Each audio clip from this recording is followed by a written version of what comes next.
Om Gurave Namah. Om Krishna Guru. Om Krishna Guru. Om Krishna Guru. Namaste. A few weeks back, I had presented a short lecture on Sri Rama's Rajayogas, the key Rajayoga in Sri Rama's chart. Today being Krishna Janmashtami, a very auspicious occasion, I thought why not also do the same in the case of the chart of Sri Krishna. In case of Sri Krishna, we have the benefit that we have the exact date and time, and hence we can reconstruct the entire chart, in all the Varga charts and everything. And we know the exact panchanga, the degrees of the planets, the charakarakas and everything. In Sri Rama's chart, we don't have that. We know just the Rashi chart and maybe the Navamsha a little bit. That's all. Okay. So let us see what are the key Rajayogas in the case of Sri Krishna's chart. Okay. I probably didn't dwell a lot upon what Rajayoga means. Rajayoga need not necessarily mean only being a king, because Raja generally means, the word means king. Rajayoga need not mean necessarily being a king. Rajayoga means having some important responsibility, okay, and having to do some work. There's a duty or there's a work which is, so it's actually it's an obligation.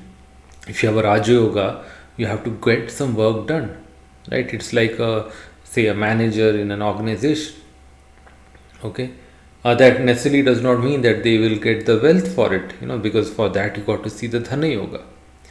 But obviously Rajayoga is important because we have come into this world to finish some karmas, and Rajayogas help us fulfill the important karmas in our life.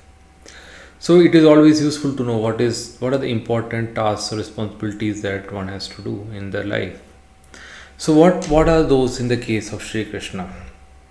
If you remember, in the last lecture I said the involvement of Lagna is very essential, because that means that it is your Rajayoga, it is not someone else's Rajayoga. I had given the example of the brother of our Prime Minister Narendra Modi. Okay, in that brother's chart there may be Rajayoga which will be showing that his brother will enjoy, that his brother being Sri Narendra Modi, he will enjoy Rajayoga, not that person himself. Okay, so what are the Rajayogas? And here I have presented all the three different types of charts for everyone's benefit. Now the Lagnesha itself, okay, is a important yoga karaka. Yoga karaka means a giver of yoga, okay, and this being Taurus Lagna, Taurus has dual lordship, okay. In our tradition, that is in the tradition which I have learned jyotish, we consider Taurus to have dual lordship of both Moon and Venus. So Moon is also considered to be a Lagnesha, primarily because this is the Mula Trikona Rashi of Moon, Chandra, and Chandra is exalted over here in the Lagna. This itself shows that his name, because Chandra is a name, right, and fame due to one's name. So there will be fame due to one's name and it's exalted, so it will last for ages and ages. Okay, the name Krishna, I mean, there's hardly anyone who, not even in India, even across the world, a lot of people know the name Krishna. Okay, so and Lagnesha, Moon being Lagnesha, is also the Yoga Karaka. So this itself, this Moon in Lagna exalted, and in Sri Krishna's chart, this Moon is in Lagna in, I think it said all the divisional charts, all 16 Shodasha Vargas, it is in the Lagna, because it is very, very close to the Lagna. Okay, 15 degree 19 minutes, 16 degree 12 minutes. So probably in the Shashtiyamsha and all it may not be. Okay, or probably this Lagna has to be adjusted. Okay, I am not sure whether this Lagna is corrected to the Shashtiyamsha level, but certainly Navamsha and the Lagna, that is Rashi Lagna, are correct. Okay, so this is itself a Rajayoga. What is this Rajayoga indicating? It is indicating his name itself. People take his name and they are freed of their sins. Okay. Now, what are the other Rajayogas in this chart? We know that we can see this Venus and Mars and Rahu. Venus we know is a Lagnesha, so definitely this is important. Having said that, this third, any Rajayoga in say third house or sixth house, these are not very easy to manifest. It requires third house and sixth house. The Karaka of third house and sixth house is Mars. Okay, people say Saturn is a Karaka for sixth house, but Maharishi Parashara is very clear that sixth house, Mars is the primary Karaka for sixth house also. So anyway, third house, Mars is the primary Karaka. So there is definitely going to be a lot of fight or struggle involved in this. What kind of thing is there? And as you can see, this involves the Lagnesha. So this is going to be very early in life, in his childhood. Okay, there is a Moon Venus Parivartana also. One must see that. Okay, so very early in life, you may say, because Lagna is childhood, fifth house is middle life, ninth house is end of life. This is the broad kind of division. Though don't blindly adhere to that, but here definitely we can see that this is related to the very early life. Moon also indicates babyhood.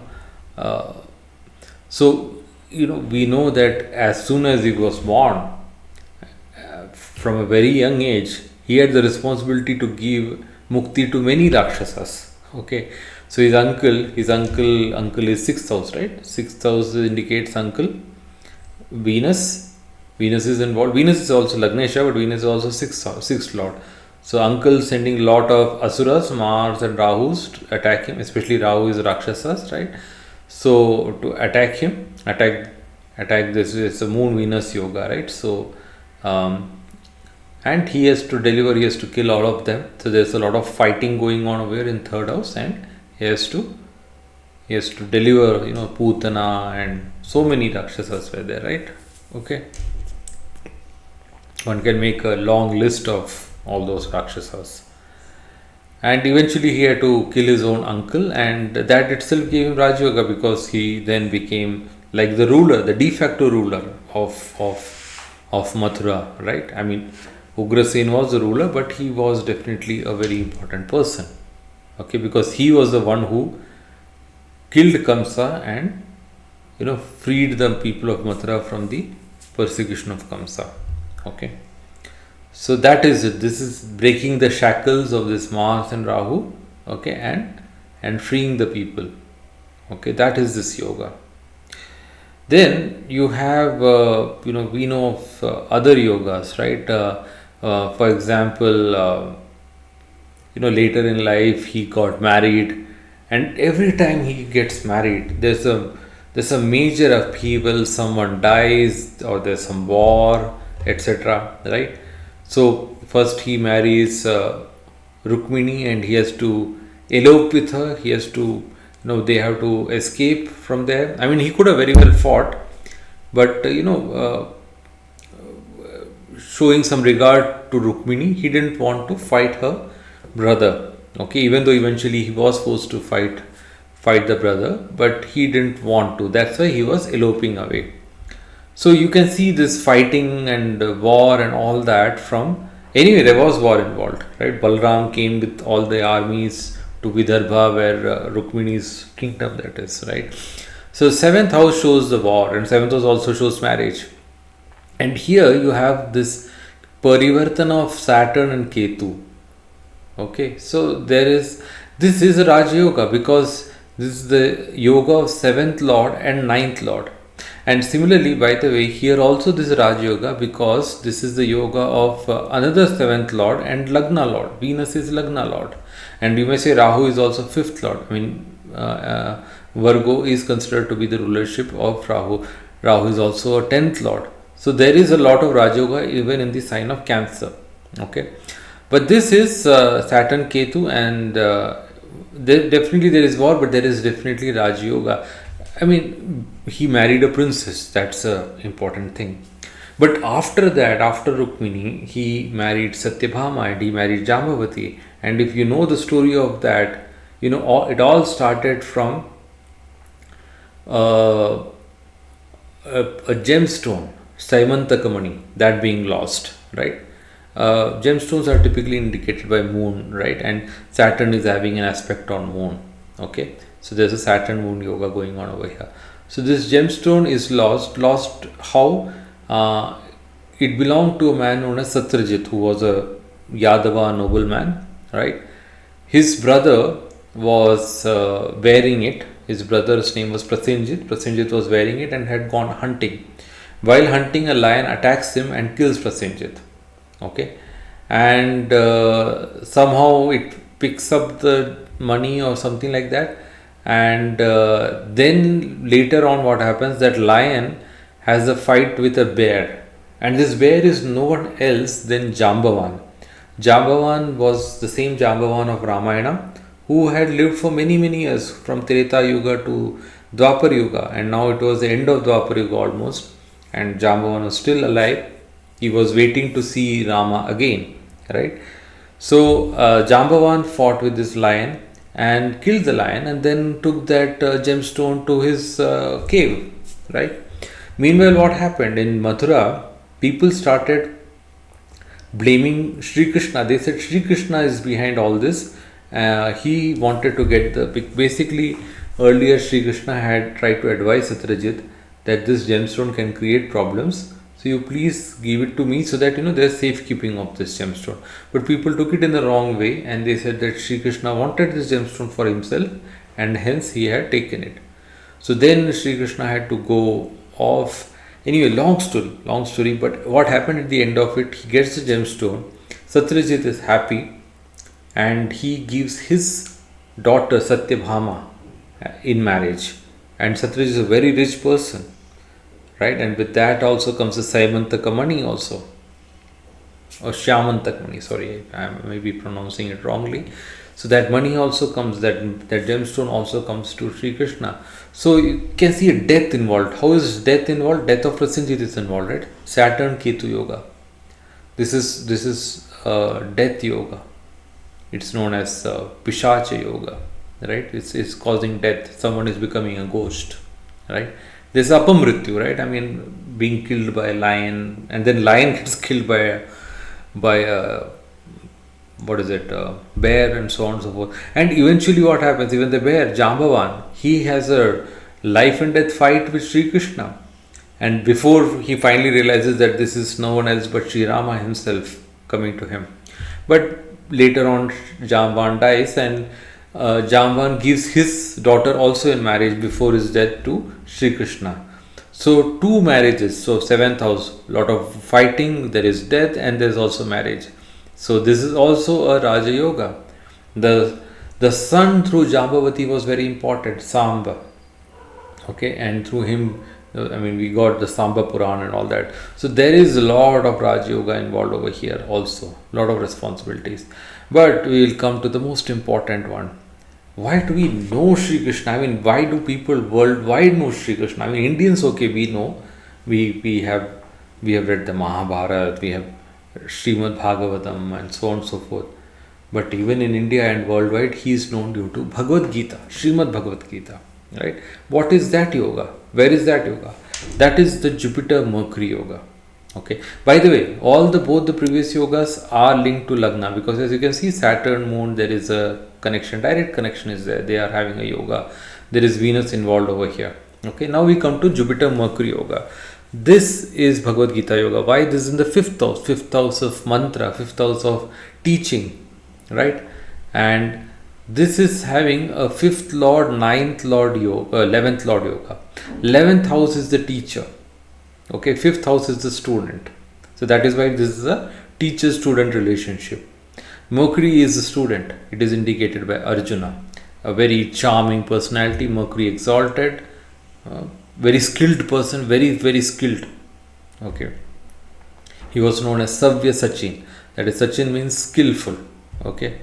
And a lot of things. He was Mercury is also Napumsaka Rashi, Napumsaka Graha, that is an eunuch Graha. And we know Arjuna, we had to become Brihannala, eunuch, during the Agyatwas, or when they had to remain incognito for 1 year during their exile, 13-year exile. At the end of it, for 1 year, they had to remain incognito, that is, no one can find them. So then Arjuna adopted the rupa of Brihannala, or a eunuch. Okay, and this was due to a shapa of Urvashi. Anyway, that's a long story, but that is this Mercury, Arjuna, very very intelligent boy, right? And Jupiter is the teacher, and this is Guru Buddha Yoga. Whenever we see Jupiter and Mercury in any chart together, we say this is Bhagavad Gita. I blindly recommend, please read Bhagavad Gita to any such person. When you see Jupiter Mercury, please read Bhagavad Gita. Please keep it with you. Okay, and this is being a 5th Lord, 11th Lord, it's a Pandita Yoga. Sri Krishna is like a scholar. He's instructing Arjuna in this in the entire philosophy behind it, the entire darshana behind it. Okay, and how is this linked to the Lagna, you may ask? So there is a Arudha Lagna, right? The Arudha Lagna, due to Venus, is coming to Virgo Rashi. Arudha Lagna is also self, indicating to oneself, and it is about one's image especially. So this is something which is an exalted Mercury in the Arudha Lagna with Jupiter. This has simply exalted, made him world famous. Okay, even till date and forever in future as well. Okay, so is there anything else to say on this? Yeah, if you see, there is also, you can see things like Ghatika Lagna involved in this Cancer. Ghatika Lagna is about power. Killing Kamsa, straight away delivered power in the hands of Sri Krishna, right? Which he gave off to the Yadava king, the Ugrasen, etc. Right? So that is about the power. This is linked to the Hora Lagna, this Jupiter Mercury Yoga, if you see. Hora is about wealth, but what is the wealth really? The wealth is not necessarily about in terms of monetary wealth, it's about knowledge also. We are getting the wealth of Bhagavad Gita passed down to us down the ages, even till this date. Okay, and this is about Sri Lagna. Sri is about prosperity, about marriage, and all that. And we can very clearly see this was linked to his marriages. Okay, Saturn and Ketu, his 7th Lord and 9th Lord Yoga. So you can also see that the special Lagnas are also involved and sharing their part of the story over here. So hope this was very interesting. I'll also share the link in the description of the Rajayoga lecture of Sri Rama.